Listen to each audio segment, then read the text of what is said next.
what do you think is currently ignored by the media but will be studied by historians? You're asking me that question right now? What do I think is ignored by the media but will be studied by historians? Well, I mean, the media is only focused on very timely things, right? So it depends if you want to talk about timely or timeless, right? But as a simple example, if I just look at things that maybe the next 5 or 10 years that are going to make a massive difference that people are not focused enough on, and I think within 2 years this will be obvious. So like I'm making a prediction, and predictions are tough. But you're going to have to eat it in a few years. Yeah, I'm going to have to eat this in a few years. So I'm probably wrong. But 2 things that I pay attention to that I don't think a lot of people do pay attention to. Well, there's a couple. One is I think just how bad modern medicine is. I think people just put a lot more faith in modern medicine than is warranted. Like our best ideas for a lot of things are surgery, just cutting things out, right? Treating things that are extraneous, like, oh, you don't really need a gallbladder, you don't really need an appendix, or you don't really need tonsils. Oh, that's false. Surplus requirements. Human body is very, very efficient. All those things are needed. So I think the state of modern medicine is still pretty bad. We don't have many good explanatory theories in biology.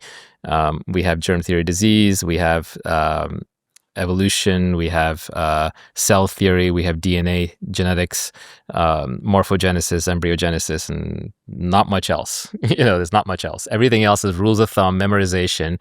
A affects B because affects C affects D, but we don't understand the underlying explanation. It's all just words pointing to words.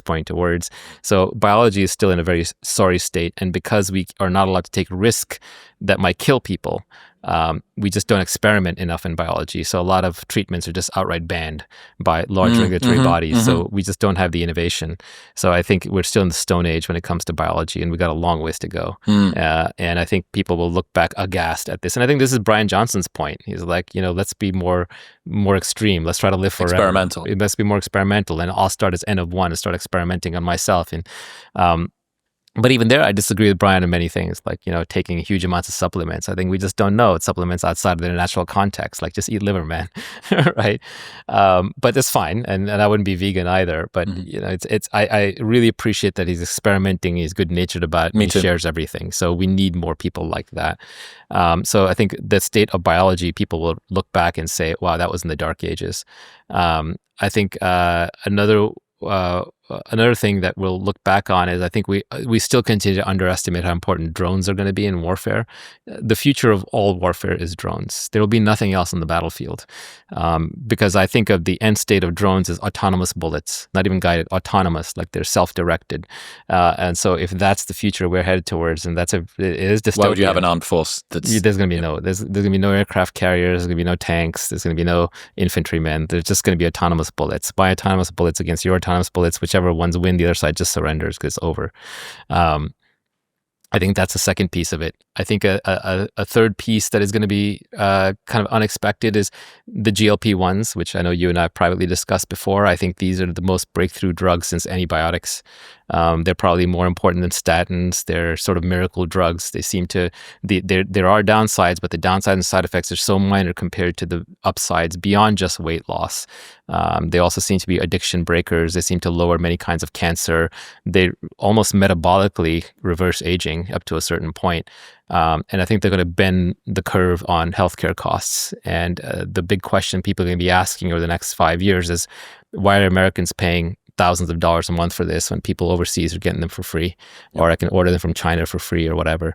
And maybe like if I were Bernie Sanders, the platform I would be running on is I would say, okay, we're going to pay, hundreds of billions of dollars to Novo and Eli Lilly, and we're just going to make these free. Or there's hundreds of analogs of these things that work. These are not going to be, limited to just the few that are being used today. Just take one of them or two of them and make them free. And I think it'll make a big difference. And as you and I were discussing earlier, this does bend a lot of people out of shape who got there the old-fashioned way, and they want to see obesity as a moral failing on people's parts, and it lowers their status if they are suddenly the no signal longer is the fit less of a ones. signal. Yeah, Correct. absolutely. Yeah. So they're incented to say, oh, well, you don't know the downsides. It's irresponsible to suggest it's going to cause cancer. Have fun losing bone and muscle mass. By the way, none of that stuff is really true. The cancer stuff is actually beneficial on. I know people who are now taking these things for anti-aging reasons.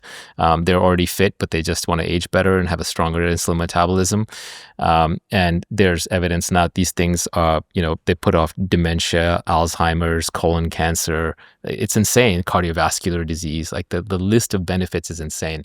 There's no free lunch, but this is a class of drugs that prevents you from taking other drugs into your body. It prevents you from taking, too much sugar, too many calories in an era of abundance, prevents you from smoking, prevents you from even, there's an organization called Casper that is now doing a study on heroin addictions, and they're showing that this can lower opioid overdoses and heroin addiction. So there's a lot of overwhelming medical evidence coming out. And I think, I don't know the exact number, but I think something like 10% of the population might now have tried these things. I think that's the number that it's as well. It's massive. So I think it's about 50% of the population say that they would like to try it. Exactly. So I think the body positivity movement is dead. And we always kind of knew it was a scam. It's dying very, very quickly. Yeah, I quipped, like, you can never be too rich, too thin, or too clean. Right. And immediately, like, a whole bunch of people went nonlinear my mention. Like, what do you mean too thin? And what about the hygiene hypothesis? And, obviously there's always exceptions, but people want to be thin and fit, and people want to be clean, back to the pathogen discussion that we had. So I think overall that there's going to be huge demand for these things, and our modern medical system is not built to supply these well. I don't hold it against the pharmas. I think the pharmas did their job by creating the thing. But I think next we need to step up and figure out how to make it broadly and cheaply available, as opposed to just milk it only for people on obesity who can get Medicare to sign off for it, or people paying out of pocket at very, very high prices. Yeah. The benefits of societal distribution of the safer GLP-1s is so large that whichever politicians tackles that is going to be richly rewarded. Well, obesity is the number one source of malnutrition worldwide. There's twice as many people that are obese than are starving. So about 500 million people are starving, and 1 billion people are obese. So many problems are downstream of that. Like, look at how much of the federal budget goes into dialysis because of kidney failure. And why is that? It's because of diabetes, right? So many of the problems that we have in modern society are downstream of obesity. And this, like, fitness is so important. And yes, there's, in some people, these things cause muscle and bone loss, but not in the people who are eating high protein and working out hard. So they can be taken in a way that's safer. And some versions of these, like liraglutide, the original one, they've been around for decades, and the others have been around for about a decade. So, and we already have, as you said, 10% of the population taking them. So they're already quite widely distributed. It's a good sample size. Yeah, it's a great sample size. What more do you need? Like, if you have a bacterial infection that's eating you, I don't say, oh, I have this antibiotic, but it's going to raise your blood pressure. It's like, no, take the antibiotic. If you're going to kill yourself, I say, take this antipsychotic and stay alive a little longer and solve it. I don't say, oh, it's going to, cause your heart rate to go up by 3 beats a minute. I don't worry about that. So similarly, if you're poisoning yourself with toxins and overuse of substances that you shouldn't be using, either heroin, alcohol, cigarettes, sugar, or just sheer calories, take this GLP-1. They also improve digestion. You just have less food matter going through your stomach. They lower cancer risks across the board. There's quite a few cancers they lower. Cardiovascular, I don't know what else to tell you. I've been very surprised by the negative reception whenever you have a conversation about GLP-1s. And I think a lot of it may be people who... Well, think about how many sacred cows are being gored, right? All the people who are basically saying you should work harder, you should be fit like I did, right? It's lowering their status. Think about all the nutritionists and doctors and trainers who are now being, it's too easy. They're being put out of business in a way, right? It's kind of like, why does the American military keep buying aircraft carriers, right? In an age of drones. There's an incentive bias. It's a very strong motivated reasoning. But it doesn't matter. 10% people are on it. Everybody wants to be fit. It's going to spread like wildfire.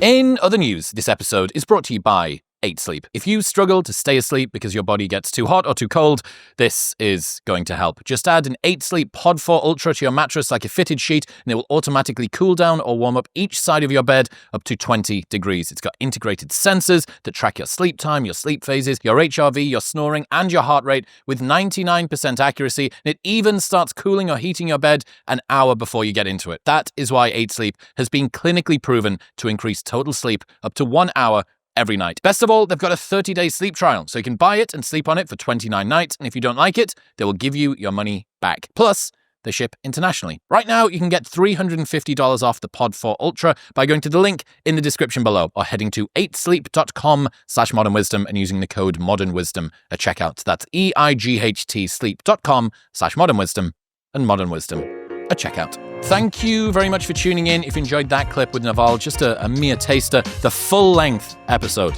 is available right here. Go on. Watch it.